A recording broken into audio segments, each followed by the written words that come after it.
last time, basically, the first course, if you like, we created a kind of a historical canvas of long-term evolution in which to place the current moment, which I believe is characterized by a re-emergence of peer-to-peer dynamics and the creation of commons. Now, as you know, there's a lot of debate between people that are social determinists, societal determinists, technological determinists. Kind of what's first.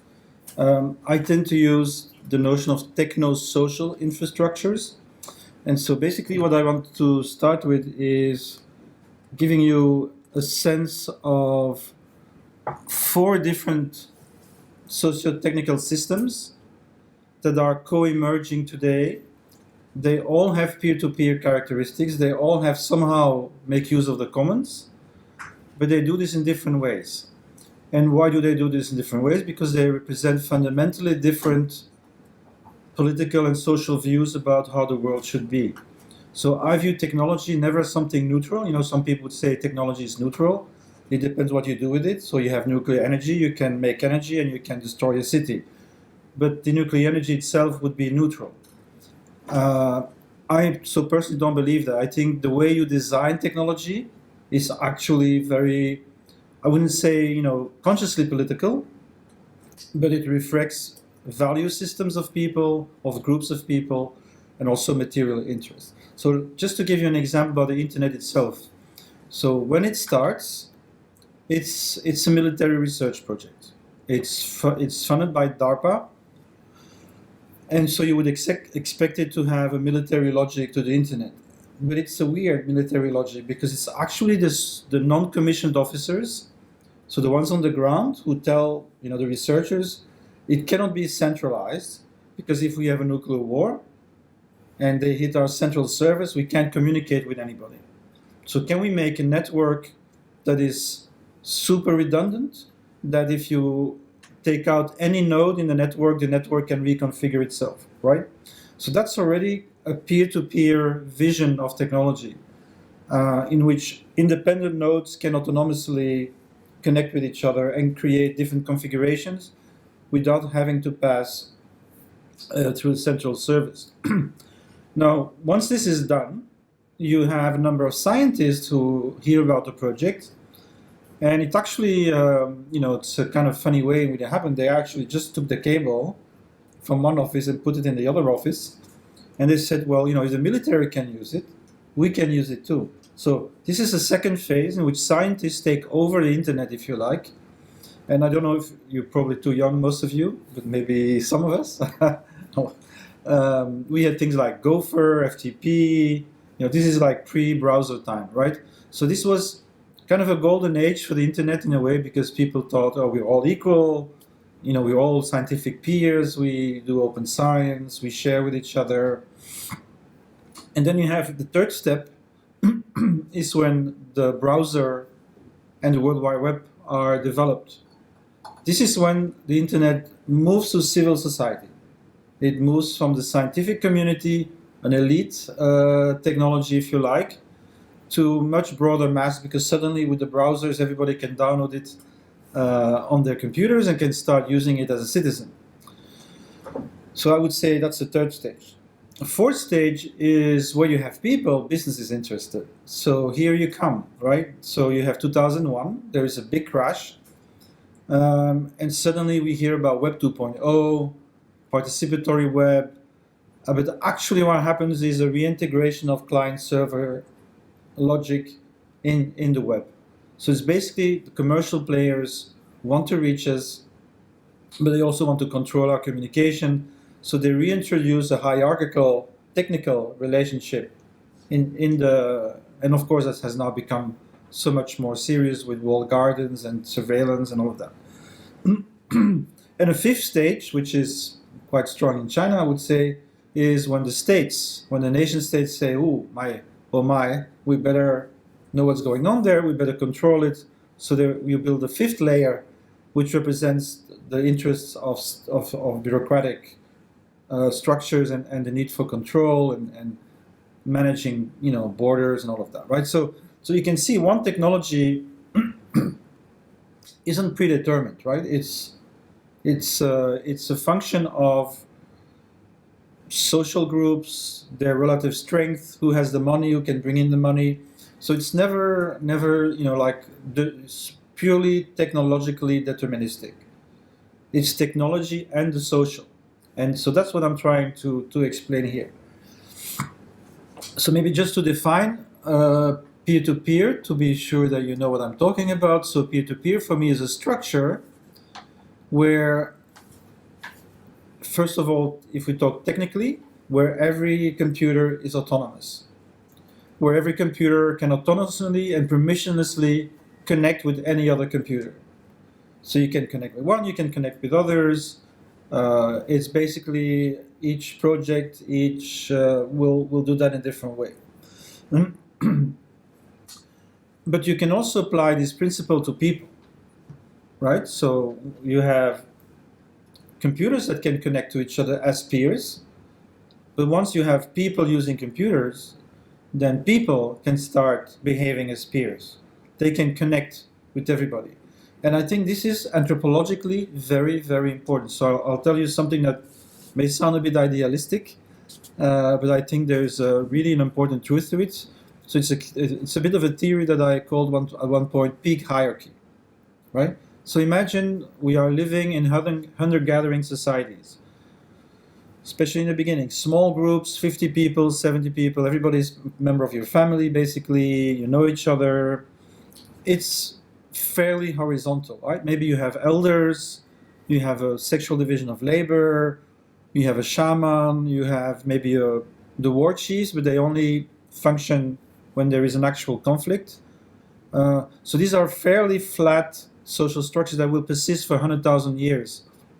And they have all kinds of techniques to keep it flat. For example, the potlatch, which I mentioned in the first time as well, is when a tribe would have a festival, spend all its surplus, and invite all the neighboring tribes and families, and it gives you prestige, but you lose what you have, right? So these are regulatory mechanisms that actually prevent the creation of a class stratification in that society. And you have books about this if you're interested. They're really good books. One is called Societies Against the State from Pierre Clastre. What's the other book with Marshall Salins? Something with the Original Abundance Society or something like that. I read it a long, long time ago. So these are typically books, also The Hierarchy of the Forest from Christopher Boehm.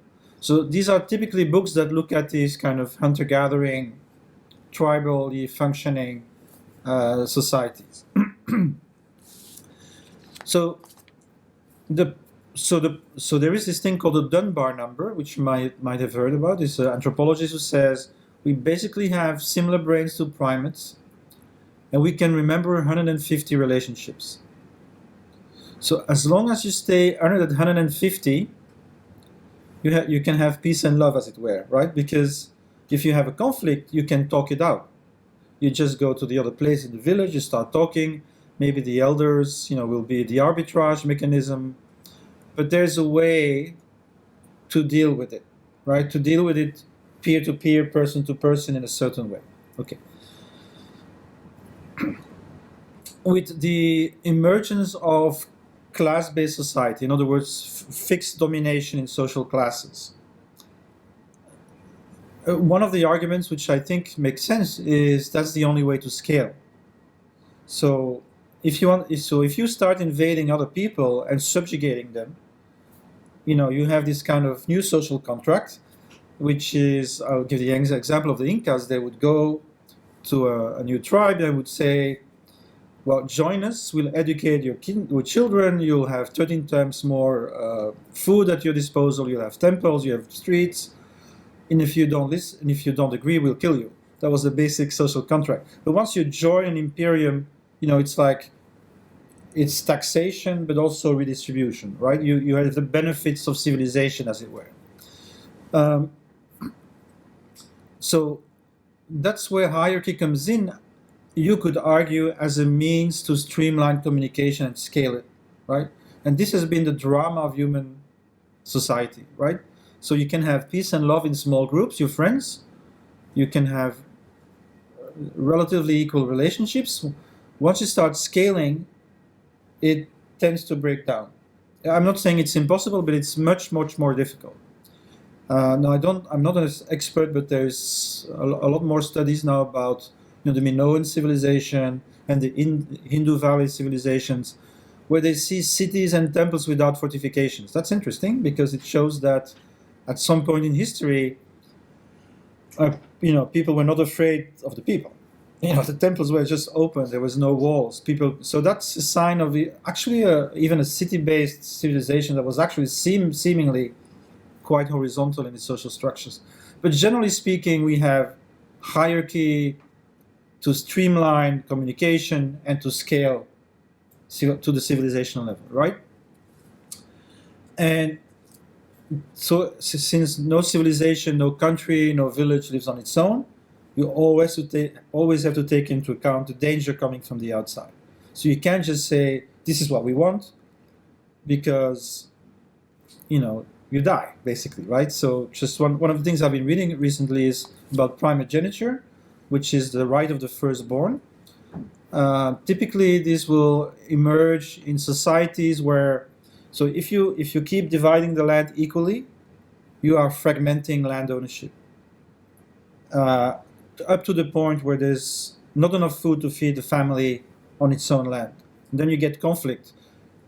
If you're familiar with Rwanda, that was caused by a conflict like that. So they had over-fragmented the land. There was not enough food, and so the Tutsis and the Hutus started being angry at each other, and it culminated, in the genocide, in the civil war. So primogeniture, which emerged in Europe in the 11th century, if I'm not mistaken, is when society decides, well, the firstborn will get everything. So you keep the family property intact. There's a lineage, and that creates a surplus.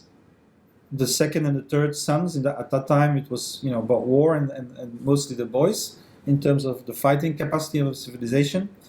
So you get a very strong military society. Once you have primogeniture, you get the Crusades, for example, right? So the surplus is exported, and Europe starts fighting with the.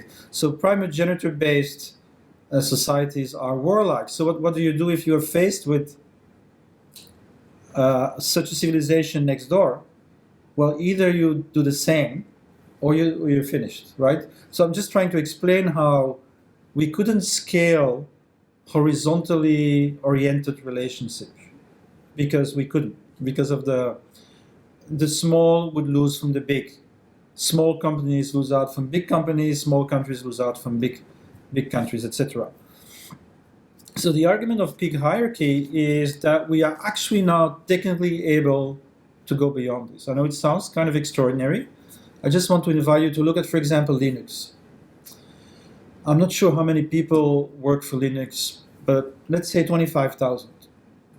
Well, if you study how Linux functions, despite the fact there are big companies like IBM and Red Hat, but they work in an ecosystem. All the companies are working together to produce Linux, the open source software, and 25% of the people that work on Linux work for free. They do this because it's free software, so they can solve their own problems. They don't have to ask anybody permission. So 75 plus 25% of the people, paid and unpaid, create a global infrastructure, not a local one, not with 150 people, with 25,000 people. So how do they do that? Through mutual coordination. Because we have now globally scalable signaling systems, right?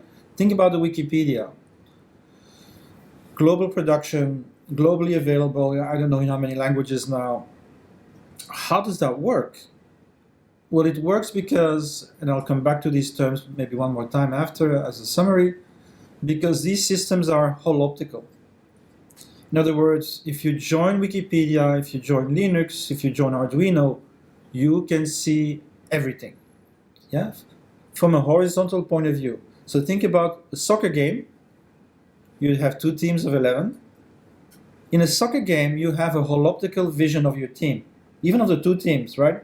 So a football player can continuously adapt his behavior because he sees everything that's happening on the field. This is what we have scaled up. So this is called stigmergy, or massive mutual coordination. Stigmergy is the language of the bees and the ants. They leave signals, pheromones. And so any bee or ant knows what to do because the whole tribe, as it were, the whole swarm, communicates continuously with each other. So it's not true that the queen is the boss of the ants, right? That's absolutely not the case. She's just bearing the offspring. She doesn't have a hierarchical function in it. So the bees are holoptical civilizations. Massive amount. They don't probably have the same individuality that we have, in terms of depth and subjectivity, but they have this capacity to coordinate their activity at a certain scale. This is now what we can do at a global scale, right? So this is entirely different because we were talking about international, right? Here we scale up to nations, and then we scale up to the international system. Now we are into transnational. I don't even know is that the right word, or the translocal, right? Every project today is, this is an Italian professor called Enzio Manzini. He calls them SLOC, small, local, open and connected. So today you are both small, you can be local, and you can be global at the same time. So you can be, I don't know if you do that here in Lignam, you can do permaculture. It's absolutely local, but you're learning from all the permaculturists in the whole world in real time if you want. Because the whole permaculture community is globally connected, right? So this is another way of thinking about changing the world. You can say, as the Marxists used to say, you will take power in a country, then we try to extend it to other countries, and that's how we're going to change, working through this country nation-state-based system. But you can also say we will change mobility, we will change housing, we will change everything through transnational global cooperation, right? Well, this is happening now at a fairly massive scale already. This is new. I'm not saying it didn't happen before, but it has been democratized, right? So think about technology, IT before the internet. It was only for big companies. I worked for British Petroleum. I worked for big telco. We had this way before civil society. I was using CompuServe in BP. We were working together at a global scale inside those companies, right?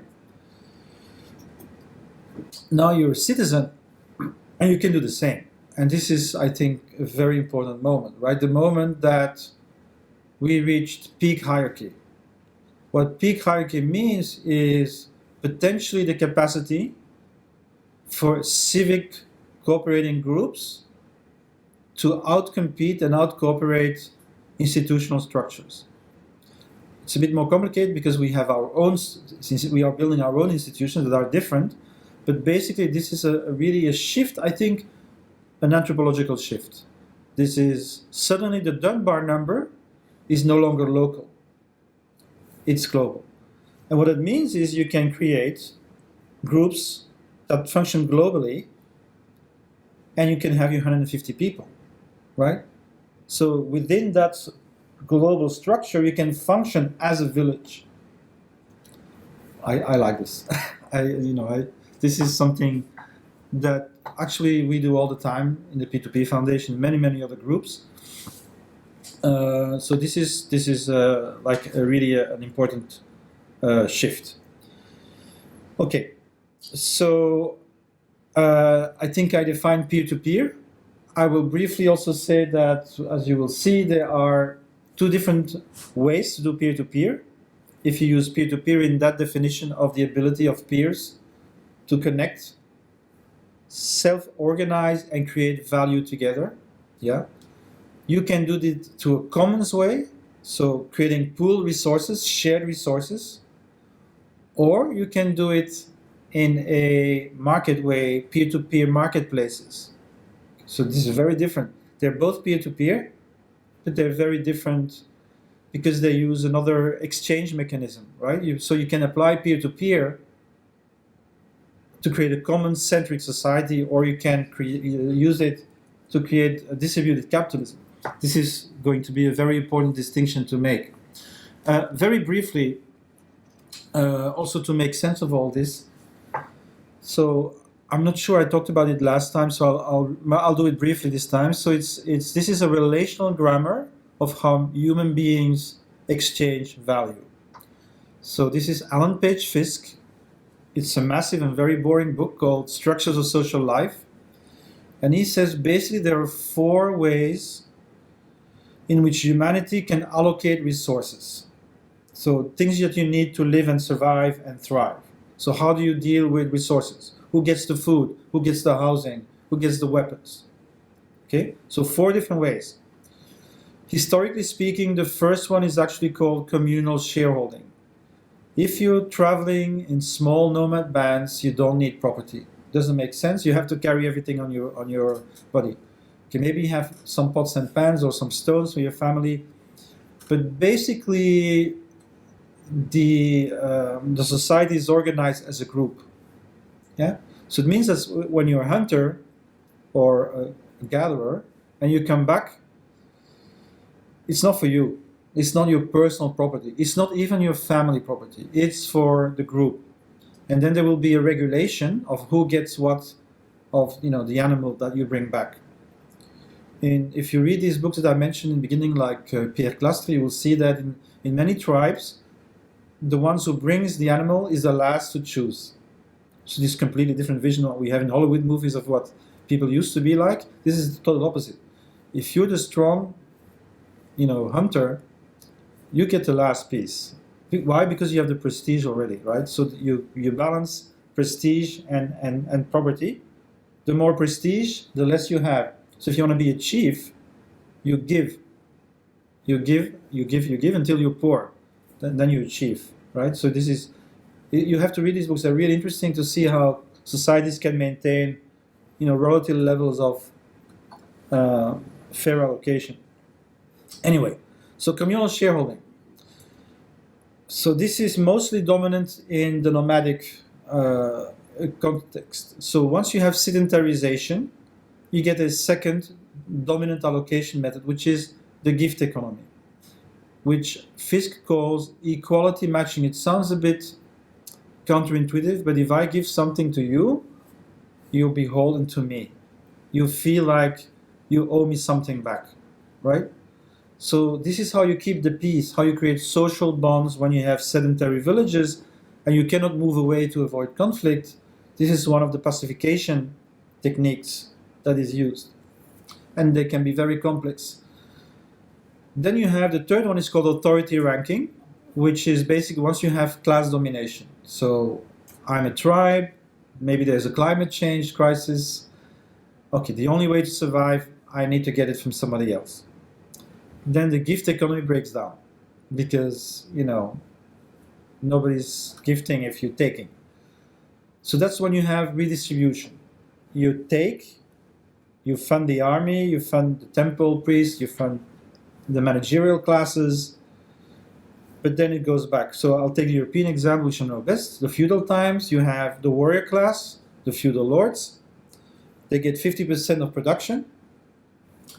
They compete in gifting to the church. Yeah, so the more you give to the church, the more reputation you have as a good person. You'll go to heaven. The monks will pray for you. And then the church is the social security system. So if you're poor and a widow and an orphan, where do you go to get help? You go to the monks and the parishes. They give you bread and stuff, right? So this is taxation and redistribution. This is authority ranking. You get according to your rank. Yeah. So if you're a PhD, you get more than if you're a master's, for example. That's how it works. And the fourth one is market pricing. I won't go into that, but you have the idea, exchanging according to some kind of value standard, equal value for equal value. Okay. Okay, you'll see later why this might be important. Okay, so this is the socio-technological models that are co-emerging with peer-to-peer. And some of them are very strongly commons oriented. And so I need to define the commons, I forgot. Any shared resource that is maintained by a community or a group of stakeholders according to their own norms and regulations. So I stress that it's an object. It doesn't have to be a material object, but there's something there that people cooperate around, right? So it's an object-oriented sociality. Commoning means doing something together, building something together, maintaining something together. Second aspect is commoning. There's no commons without commoning. And that means that it's an activity. So commons are not a given. So sometimes you will hear people saying, the air is a commons, or the ocean is a commons, or the NATO talks about managing the global commons. These are not commons. These are open access resources that nobody controls. They're not managed, right? So the commons is not a natural thing. It's a human thing. It's a decision by humans to treat something as it were a common. You can privatize air. If you live in Hong Kong and you have money, I suppose you go high and you have better air and it's less hot, right? So you pay, it's commodified, right? So if you have more money, you have better air, basically. Same where I live in Thailand, if you're poor, you live under a bridge, you always have lodging and food, but you have the noise and the pollution and everything else, right? So I lost my thread. Yes, commons. So the object, the activity, so the human choice to do something together, and the own rules and regulations. So this means autonormativity, the capacity to make your own norms. So this makes it different from both the state function, where you don't make your own rules and regulations, they are imposed from above, and it makes it different from private property in the market, where you have absolute dominion as a person or a commercial entity over an object. Yeah. So this is the commons as a communal shareholding is the same. Communal shareholding produces commons. So to really understand what a commons is that you have to ask yourself the question: am I exchanging anything with a particular group of people or an individual? When the answer is no, it's not a commons. If I give you something and you give me something back, we are in an individual relationship. Yeah? But if I write a piece of code for Linux, nobody owes me anything. But you can use Linux. Does that make sense? So it's that relationship with the totality, with the whole, that makes something a commons. Okay. So let's go now to the meat of the subject. So the vertical axis is centralized and global. It's not the same, but I put them together because I don't know how to do this in 3D. And the bottom of the axis is decentralized and local. It's also not the same, but I've put them together to understand more easily. And then you have the horizontal, which distinguishes for profit and for benefit. Okay, so these are the four emergent socio-technic infrastructures emerging today, which each carry their world vision. What is value? How should we live together? So I would suggest that this is class struggle 3.0, right? Class, the original form is workers and capital struggling for the surplus to get, give us more or take more. This is different. This is, what kind of society are we building? And this is not about changing a country. This is about totally distributed, like every day you make choices by what systems you use, you are joining a logic. Yeah? So if you work with Bitcoin, you are joining a particular logic of what society should be. If you use Facebook, it's the same. If you use, if you do an urban commons, it's the same, right? So this is, okay, what I'm trying to explain. So, okay, So what happens when you combine a for-profit orientation with centralization? And I know it sounds a bit contradictory because I just said peer-to-peer and I'm saying centralization. So how does that fit together? Well, it's easy. In these systems, the front end is peer-to-peer. Yeah? So I can connect with 2 billion people on Facebook. Facebook is enabling this, is empowering me, paradoxically, to do this. And you can do many things with it. I live in Belgium. I think I mentioned it last time as well. Community Fisheries Association. So you create a direct connection between the fishermen and the consumers. You make your order in the internet. The fishermen tell you what's coming in, and you go and pick up your fish, and it's like 40% cheaper than in the store. And the fisherman earns 2 or 3 times as much as if he would sell it for the grocery industry. So you can do this on Facebook. So people are doing this. Finding lost cats, finding babies. You can making things together. You can do it, right? So this is the paradox, right? You have this enablement, empowerment on one side through the massive peer-to-peer infrastructure, but everything that you don't see behind is hyper-centralized, right? And there's a new book out which I haven't read, but it's apparently very good. It's called The Age of Surveillance Capitalism, right? By Shoshana Zuboff. And everybody says it's very good. This is about this model, right? So we all can use it for free,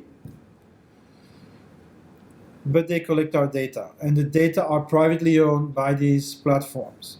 And this is their business model. They are predicting what we are going to do and going to like.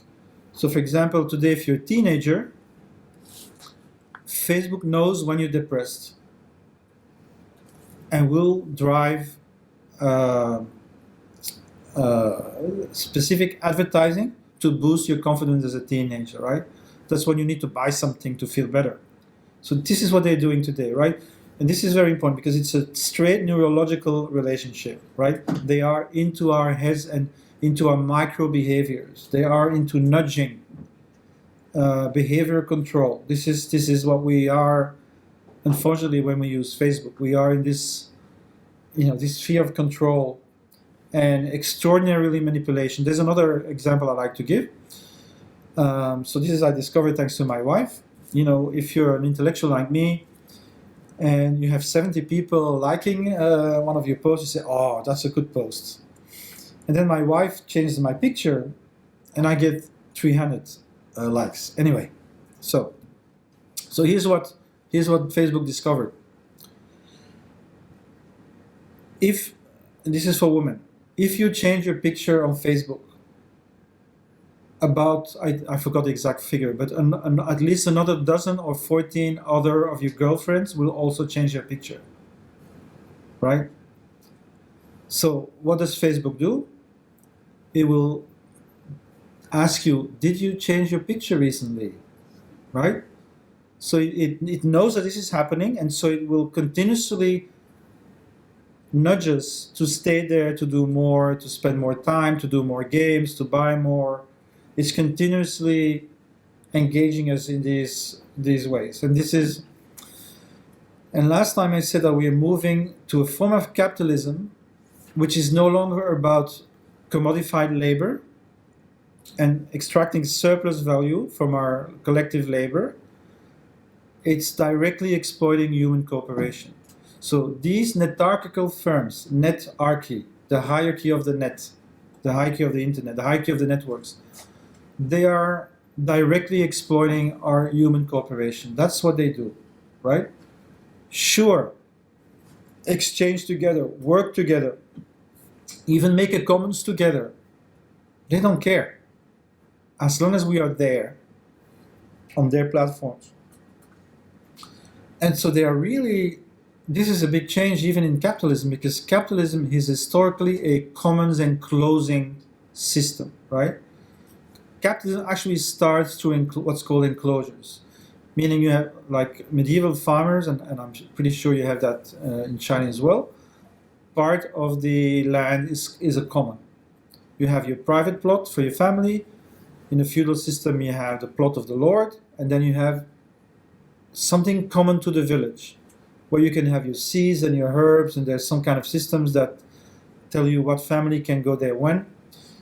So these commons are enclosed, and that's what makes capitalism, right? So once you have a shift from a feudal form of property, which is a collective property of a lineage of a family, you can't just sell it.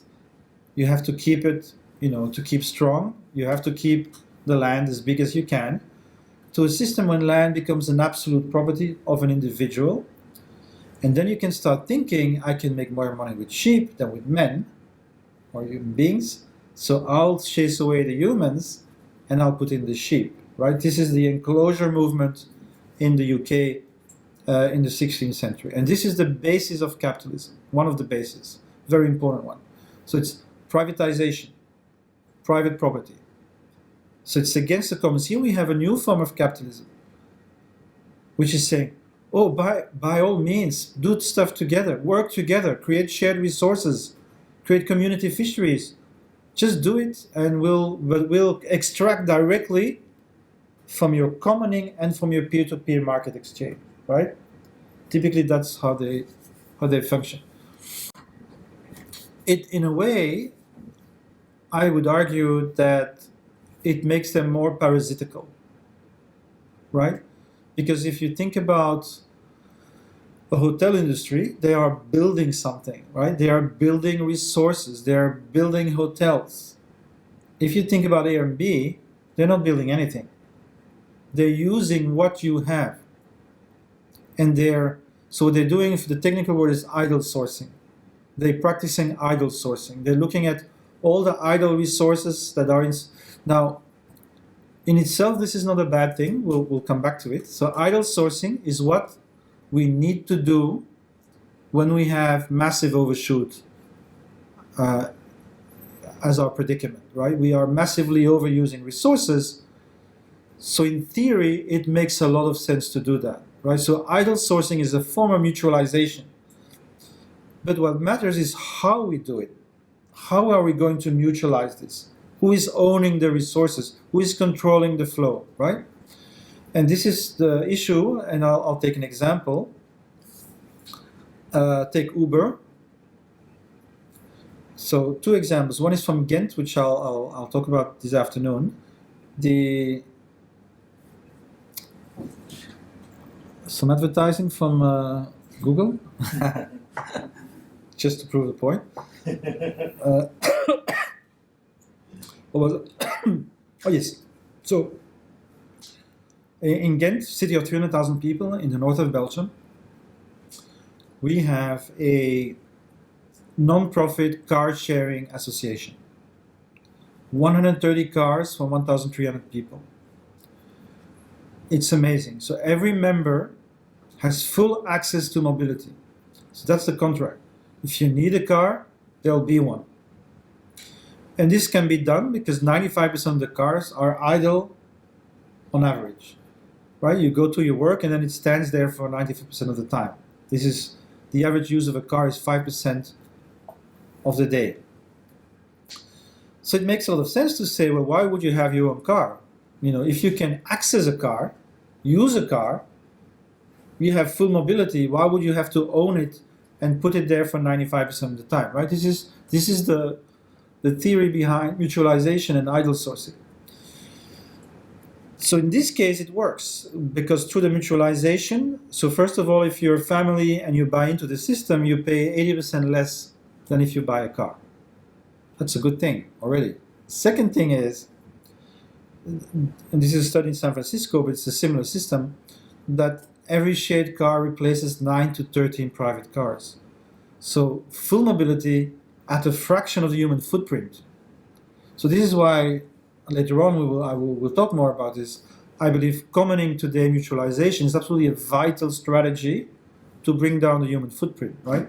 We need to mutualize housing, transport, many things in order to keep as complex a society as we can, but while using a lot less matter and energy. This is the challenge of our time. Okay, here's Uber. Uber has a competitive logic, which means that the drivers have to drive around all day to be at the right place at the right time. I've seen this. I was in Madison, Wisconsin. I was making friends with the taxi co-op there, and they showed me like at 2 o'clock in the morning all these Uber drivers, turning around to find somebody, right? So actually Uber, despite having this good thing of mutualization or idle sourcing, actually does not achieve these aims because of its competitive logic, right? It subverts the advantages of mutualization. Look at Airbnb, it's the same model. 25% of people in Paris can no longer stay in the city. There's no housing left, right? Because everybody thinks it can make more money with Airbnb than renting. So it has a huge effect on gentrification. They didn't invent it, but they make it a lot worse. Barcelona, I don't know if you know this, but there's now a progressive coalition called En Comú that started as a revolt against Airbnb. So it was a demonstration by people in Barceloneta, one of the neighborhoods, and they said, we can't walk with our kids on the street anymore. There's too many tourists because of Airbnb, right? So they revolted, and that eventually shifted the mood in the city, and it became a completely different progressive coalition, which is now in Valencia, in Madrid. So this started as a revolt against Airbnb, against this form of, so the negative externalities that come with these types of models. Okay, now the second model. And this is also something that is very, very important. Last year, distributed capital. So okay, here was the difference. These are people, they don't want to control everything. Yeah, they are anarchists. They are right-wing anarchists. They are anarcho-capitalists. What the US call libertarians, but that's not what we call libertarians in Europe. But anyway, for the US, this is what they call libertarians. Libertarians are for maximum peer-to-peer freedom in the market, right? So you're an individual, you don't really live in a society, because they actually would say things like society doesn't exist. They don't trust human decision making. People cannot make good decisions. Democracy doesn't work well. We don't like intermediaries because there are people, institutions out to exploit us. The banks, the governments, right? So let's make, in theory, an egalitarian marketplace. In theory. There's a huge difference between the theory and the practice. So let's play Monopoly together. Yeah? We're all equal, right? We all get the number of houses, and we get the same amount of money, right? This is what Bitcoin is about. We all play Monopoly together. What happens after 2 hours of the game? One person has everything, right? So this is very important. Any competition for scarce goods leads to oligarchy if there is no compensating redistribution. Yeah? It's just a law of nature. You have it in capitalism, you have it in feudalism around land. If there is any competition for a scarce resource, it leads to oligarchy. Why? It's very simple. It's not difficult to understand. If we fight over something together, and it's an iterative game, I win the first round. So what about the second round? Are we equal? No. We're already no longer equal, right? So these are systems which reinforce those who already have. And the more you have, the more chance you have of winning the next round, right? Of course, it's not completely, but that's the very, very heavy underlying tendency, right? This is why competitive systems lead to concentration. And this is why these systems, in their own terms of their ideology, actually do not really function like that. So what you see, for example, Bitcoin is more concentrated than any sovereign currency. So I think there's 12 wallets, controlling 96% of the Bitcoin flow, right? So if you know the Gini coefficient, which measures inequality in a society, so it's higher, right? So you have to question, if you're a bit of progressive mind, you have to question these models because they are really problematic, right? It's $1, one vote. It's not one human being, one vote, right? So you have a lot of bitcoins, and I would argue they are socially and environmentally extractive by nature. Socially extractive, why? So the way the Bitcoin was designed was, in the beginning, it's very easy to make them. So it's some kind of mathematical game. I'm not sure how exactly it works, but it's fairly easy to do in the beginning. So you get a lot of Bitcoins. And it's designed to become more and more difficult, and there's a cap. Which means it's designed for a slowing down of the supply and hopefully a rise of the demand, right? So it's designed to go up in price. It's designed that way. And so what does it mean? It means that if I come in early, I can sell it to somebody who comes later at a surplus, right? It's extractive by its very nature. And in order to mining, today you need to be a very, very big company. So it doesn't solve the capital-labor divide because it's capital doing the mining and selling it to everybody else. Does that make sense? So these are particularly problematic for me in terms of their politics. However, they're also interesting in other ways. And I'll make a short argument. I'll come back to it maybe in the last session. And this is something that happened to me a few months ago in Chiang Mai. Okay, something else I didn't mention, but today we have a global nomadic workforce. Yeah, we have a peer-to-peer, poor-to-poor one, and we have a high-end labor aristocracy. I'll give you just a few things about that. There's a book in French called Étranger de Passage, a foreigner that just passes by, and the subtitle is peer-to-peer, poor-to-poor. Very interesting. So this is about nomadic workers who leave from Balochistan, Afghanistan, Uzbekistan, and they go straight to the Black Sea. At the same time, from China and Southeast Asia, according to this author, 1/3 of the production is not official. I think this is true because, for example, in Chiang Mai, where I live, there's a huge industrial area 70 miles away from the city, 150,000 workers. I have friends there, and they tell me this. In the day, they work for Louis Vuitton, and at night, they just continue, making the same bags for the black market. Anyway, so I tend to believe that this is true. So according to this author, 1/3 of the production is not official. This goes to Dubai. Yeah, in Dubai, the workers come and they get money from the mafia, 100%, and they only have to give back 70%. So 10% to pay their wages, 10% to pay their cost, and 10% to bring the cost of the material down. So this is how it works. So the poor-to-poor, the poor of Europe, so mostly the migrant workers who live in the suburbs, order high-end machinery from fridges, televisions, from Southeast Asia and Thailand and China. And then these people with buses, Eurolines, these very cheap budget buses with bags and stuff, they just travel throughout Europe, arriving in Paris, in Berlin, in Brussels, sending this material at like 70% discount. Anyway, so this is a nomadic workforce that nobody sees because they're not staying around. Just to give you an example, I was in Ecuador. There's a province called Otavalo. 1/3 of GDP of this Native American tribe comes from this system. You see them if you travel in Europe. They play pan flute.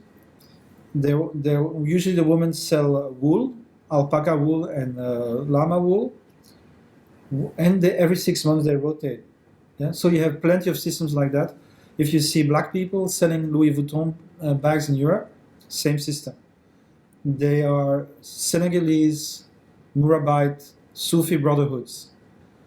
If you want to get married in Senegal, you need to do this. That's how you get your money to give to the family of your wife. Yeah. So this is the poor-to-poor, peer-to-peer. There's another global nomadic workforce, people like us. If you do work that is independent of your physical locality, right? And this is connected to the internet. The internet is a nomadic technology, right? The internet is re-bringing in our society nomadic features because you can work from anywhere. It doesn't mean you have to move yourself, but you can work for different projects at the same time. You can work for different bosses who are located in different places, or you can effectively also move your own body. Okay, so this is what we have in Chiang Mai. So this is a global nomadic knowledge workforce. Where do they go? They go to Chiang Mai, they go to Medellin, they go to Gran Canarias and Tenerife, all the nice places in the world. Yeah, a lot of them are libertarians. They use a six flag theory. So in other words, they use the techniques of the rich people, but they apply it to themselves. It's called six flag theory. So six flag theory is, if I need to create an association, where do I do it? Well, probably in Switzerland or the Netherlands. If I need social security and to make sure if something happens to me, I can go back and get medical care, where do I do it? So they have this very complex mapping of the world. So why I find this interesting is because they are using the nation state, right? Does that make sense? So normally we are subjects of the nation state, right? And we pay taxes and we have coercive legislation. But these are people who are playing with nation states, right? They're looking at themselves as nomadic individuals. And this is where we'll see how important it is. They actually identify with their projects. And because of the success of the blockchain and Bitcoin economy, or relative success, I'll say something about it, they are able to make a living. Last year, before it crashed, it was 800 billion in value. Today it's 100 billion in value. This is a pretty good economy, right? 100 billion is not nothing. And it used to be 800 billion. So the total value of blockchain investment and valuation was $800 billion. All those that were lucky enough to move in early in this process have their wages paid in advance for several years, which means they can engage in passionate work. So I'll talk about peer production later on, but this is what peer production is about. It's a shift from I need a wage, where can I find a job, right? So, and if you're lucky, you have an interesting job, which is the case for about 1 out of 5 people on average, right? So if you ask people who work somewhere, not Kinshi, she's happy, right? But most people would leave, right? Would you stay in your job if you're not paid? Answer is, in general, no. I have better things to do. If you're passionate, like I am, and I didn't earn anything for 7 years, I still kept doing it, right? Because I shifted my primary motivation to my passionate engagement, right? So this is a subjective revolution, if you like, right? So this is happening in a massive scale in Western countries, maybe also already in China. Is the idea that, the Maslow hierarchy of needs, right? So once you have a third generation of people who are outside of the idea that life is a struggle, yeah? So I'll talk about my own experience. I'm from a working class background, completely. My 2 parents went to school until they were 13. They had nothing. I was living in a house with leaking roofs until I was 6 years old. My mother was functionally illiterate. My father and mother would say things that as a young person I would find horrible, but this is what they said. They said, happiness is when the fridge is full, right? That was from my mother. Having been poor and hungry, to have a full fridge for her was the ultimate in success in life. But for me, apart from the first 6 years, thanks to the welfare state and all of that, so my life was like just continuous improvement. right? So I could not see the world in those terms, right? So my father was happy to have a job because this allowed him to feed the family. That was enough for him to be happy. For the generation that came after the 60s, it's already gone, right? We are not happy just to have a job. We need a meaningful job. And to the degree that the system doesn't offer us a meaningful job, we are looking for alternatives, right? And these nomadic technologies allow us to think, well, maybe I can craft an economic life around my passion. Do you see the shift that represents? It's not, I study for something, I'm going to be an engineer, I look for a job, and if I'm lucky, it's going to be interesting. It's, I want to change the world. I want to do something against climate change. I want to solve poverty. And how can I craft a life and an economic system that allows me to do this? And this is the big paradox. These people have done this, right? This is why I find it so interesting. So I was in Chiang Mai, so 9 months ago, and they have 4 crypto meetings a week, at least at the time. I'm pretty sure it's still the case. So 4 crypto meetings a week. I don't think you have that in London or Paris. So Chiang Mai is one of these hubs where all these people get together. And so this person would say the problem in Chiang Mai is that we are not able, can no longer find anybody that wants to work for money. So within this labor aristocracy, there is already something happening that I find extremely interesting. I was in shock. Because people like me, we didn't succeed in that. I only succeeded in that a few years ago, just in making a good living, right? But the idea that you can be passionate, you want to change the world, and make a good living from it, that's a challenge. Now these people, and this you have to grant them, they believe in what they're doing, yeah? So you can disagree with what they believe in, but you have to understand that these people have a political philosophy. They believe in their political philosophy, and they're trying to build economies that work to put these ideas into practice. So in this context, I think the blockchain economy is really, really interesting. And in terms of labor, so this is how you would do it before. You would create a company, make a business plan, look for money with banks and venture capital, right? In exchange, they take equity in your company. So who's going to get rich? The banks and the venture capitalists, and a few people within the company. Those that are the founders, maybe a few more people, the early coders, but that's it. For the rest of the people, you get your wage, you work for somebody else. The surplus is not yours. Here it's entirely different. What they do is they write a white paper, they put it out there, and they use what's called an initial coin offering, a token. They create a token that represents the value of that project. And there's different kinds of tokens. One are called utility tokens, which is basically, so I'm going to make a system that allows e-commerce, for example. This will be worth billions of dollars in the future, so you buy micro shares in forms of these tokens that represent your belief in the system in the future, right? And if it works, your tokens will explode in value. Or you can, no, that's actually not utility tokens. Utility tokens is, I'm gonna build something that will allow people to do this. Let's have like free server space in a peer-to-peer cloud computing, yeah? So I'm buying these tokens, I'm prepaying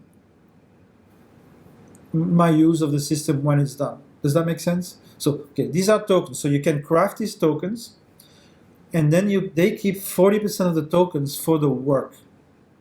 This is really interesting. So first of all, you become independent of banks and venture capital. Not totally, but to a much larger extent than before, because you can diversify your source of funding. Second, you keep all that money for the work, right? So 40% of the surplus value is for the people who work. And I think this is really important. Nobody else has managed to do this, right? So if you think in terms of workers and their interests versus capital, this is an interesting vision. Even though I don't agree with the anarcho-capitalist part of it, I want to recognize that they have done something that's really interesting for everybody. The second thing is, it's a form of ecosystemic capitalism. So the normal way capital works is you play football, right? We have teams, companies, and we compete in the marketplace, team against team. Inside the team, we work together. Now, outside the team, we don't work together, right? Here, this is a system that incentivizes stakeholders in an ecosystem. You have the miners, you have the developers, you have the users, you have the token holders. And all these are incentivized using game theory and different things to work together in an ecosystem. I think this is also a second important shift that's offered by this system. Okay. Maybe later I will explain. I actually just finished a research paper showing how we can use this for environmental benefit. Because right now, this is an extremely extractive system in terms of the environment. As you know, Bitcoin alone uses already the energy of 2 countries. There's a third thing I want to say before I finish this one. These are also represent a new type of nation. Yeah? Cryptocurrencies, blockchain communities, like open source communities, represent a new type of nation. I don't know how to explain this better than that. They are not nation states, but they are definitely human groups with their own governance. So the way I think you should see the world is there's an old world that we all know, which is the world of nation states. Out of that world of nation state came transnational corporations, which are relatively independent of the nations, not totally, as we can see in the news with Huawei and all that stuff. They're still very much tied to nation states, right? Companies ultimately need to be protected by a nation state.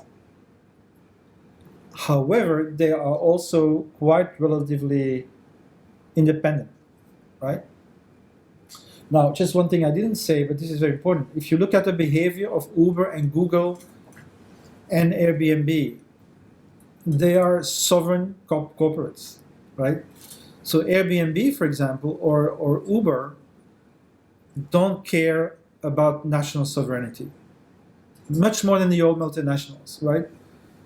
An old multinational would ask the United States or China, make sure I can work there in this part of the world, that I get protected, I get my contracts protected, I get legal protection, I get WTC rules, right? This is the old way.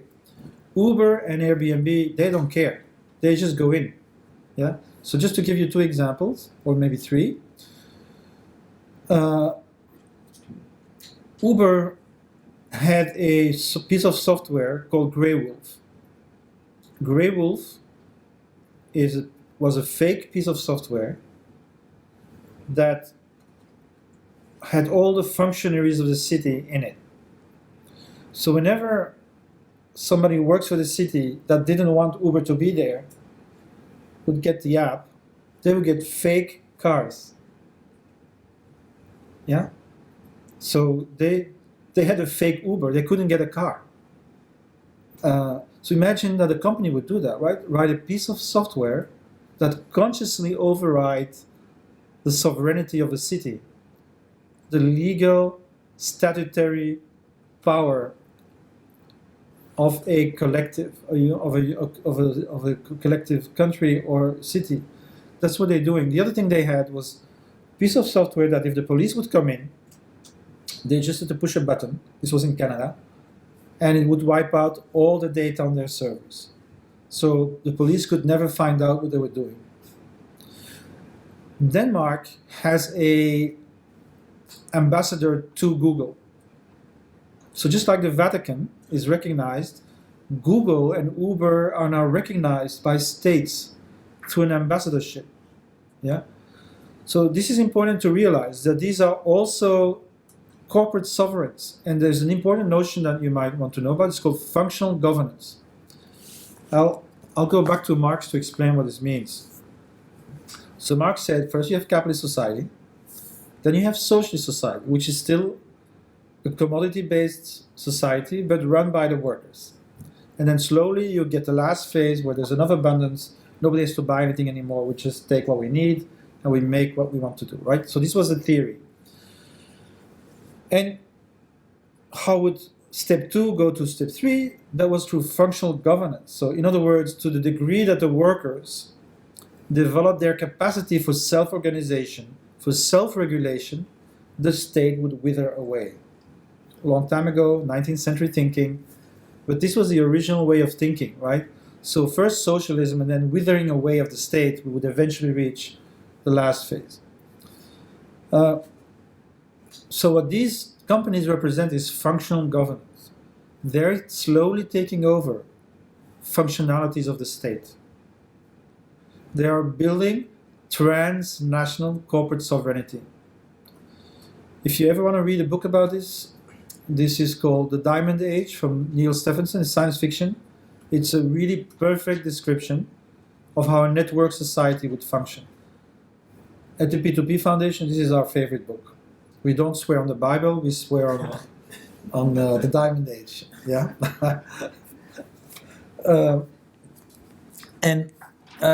So this is what's happening, right?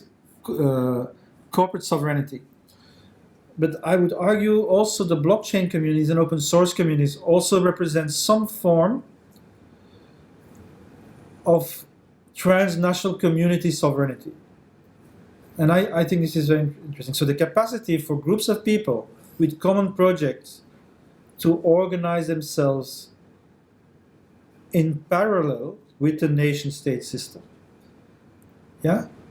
And this is, we did a study on this. This is called P2P value. So we looked at 300 communities. And what we found out was 3 things that stay with me. First of all, we found out that, and I'll come to it later, that 75% of these communities use new forms of accounting called contributive accounting, not labor commodity accounting. So they measure contributions. They agree on measuring not work for 1 hour, but contributions. You can use my room, you can use my car, so contributions. Second is that they identify with their project at a transnational level. And I swear you can see this on the streets of European cities. If you ask a young person today, what do you do? 20 years ago, they would say, I work for the post office. I work for Microsoft, right? You know what they say now? Not everybody, of course, but a sizable number. They say, I do Linux, I do Arduino, I do blockchain. Does that make sense? So it's a shift in subjectivity from identification with your employment to an identification with your passionate engagement and the community that represents it. Yeah. So I see the future in terms of psychology as a contributive psychology. How do I get recognized by my peers? Well, let's say you're a vegan, Buddhist, open source developer. Yeah. So you're recognized by your vegan brothers and sisters, you're recognized by your Buddhist community, and you're recognized by your open source community. And you build your identity through a patchwork of contributory communities. I hope that makes sense. So I think this is already happening, right? I'm not saying the whole society functions that way, but I think if you look at the psychology in these communities, you will find people already thinking that way. And I think this is very important. So if you have to look at inversions, right? So if you want to look at how civilizations change, you want to look at inversions, and not perversions, inversions. So what does it mean? For example, in Rome and Greece, work was for the slaves. In other words, work was bad. Good people didn't have to work. They thought about philosophy and the beautiful things in life, and the slaves do the work. Yeah? Christians come in and say, work and pray. So suddenly, in the decaying Roman Empire, you see communities who say work is good, right? They were proletarian communities. The early Christian communities were proletarian communities. These people needed to work to live, and they thought that was a good thing, right? So do you understand what I mean with inversion? You see, like, you have values in society. We are Hong Kongese, Chinese, Belgians, that's your value. That's your identity, right? Suddenly, you can move around in the whole world. You can move in another place. You have to interact with people from different other countries, but you're all doing something together. And you say, I'm doing Linux. Sure, I'm Belgian as well, but you see how subjectivities can shift up. Okay. These two here. Do you have any questions so far?